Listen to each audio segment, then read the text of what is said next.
From NPR News, this is Weekend Edition. I'm Liane Hansen. Servicemen and women who come home for good from Iraq and Afghanistan face many challenges, among them finding a job. And that's difficult for everyone in today's economic conditions, not just those returning for military service.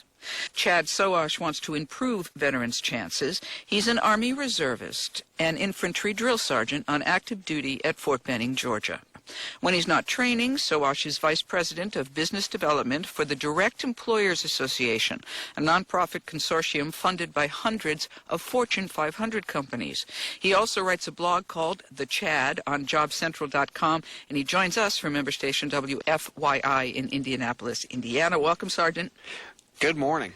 You're on leave, I know, for the holidays. You have to report back to Fort Benning in about a week. Tell us a little bit about what you do in the recruiting process for many of the Fortune 500 companies. Well, I work for Direct Employers Association. We're a nonprofit recruiting leadership organization, and really what it is we've got over 450 major Fortune 500 companies, mainly, who have pooled resources and dollars to focus on recruiting more effectively online. But I lead many of the major programs that we're putting in place. A lot of the technologies drive a lot of the execution and whatnot to focus on recruitment online and driving the costs down and the efficiencies up. Now, would it be accurate to say that in some ways you can act as a conduit between these returning veterans and some of these businesses? Oh, no question. No question. It's hard to a point because we're talking to companies, many companies, and obviously we deal with the states too through Vet Central. So we're talking about tens of thousands or hundreds of thousands, so it's hard to put a face to, that type of a number. Although being a drill sergeant and being in the Army, you get a lot of faces to try to pin them on, so it makes it a little bit easier. What kind of jobs are the veterans finding? Well, one of the things that we focused on early on with the National Labor Exchange, with Job Central and Vet Central, was not just to offer one specific type of job and make it maybe a mechanic's job site or what have you, because the military and Army, Navy, Air Force, Marine, Coast Guards, there are so many jobs. And they do everything from, being a mechanic to infantry to all the way to dealing with nuclear reactors and things of that nature. So we couldn't just offer a specific vein of jobs. It had to be from A to Z. Do you have any statistics or any information that tracks the placement of veterans? No, not as of yet. We are very early with Vet Central, about 18 months or so, and we've been focused mainly on getting that outreach to the veterans to make sure that they know that the opportunities are available to them.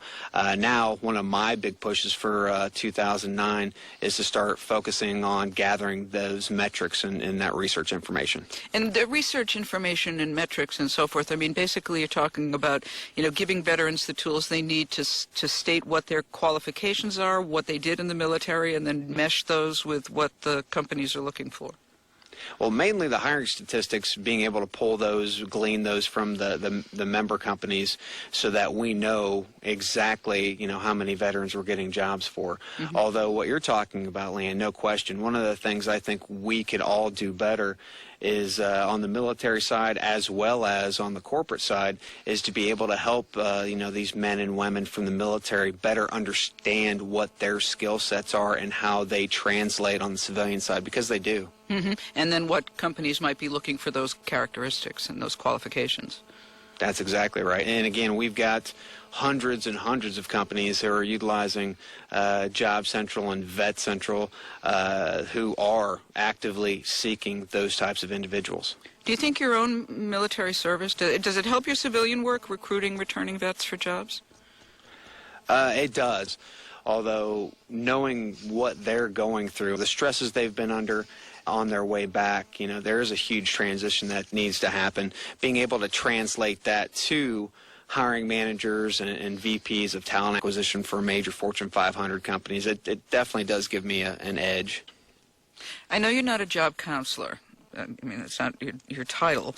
But do you have advice? What advice would you give to veterans who have come home and are beginning to look for work in this economy?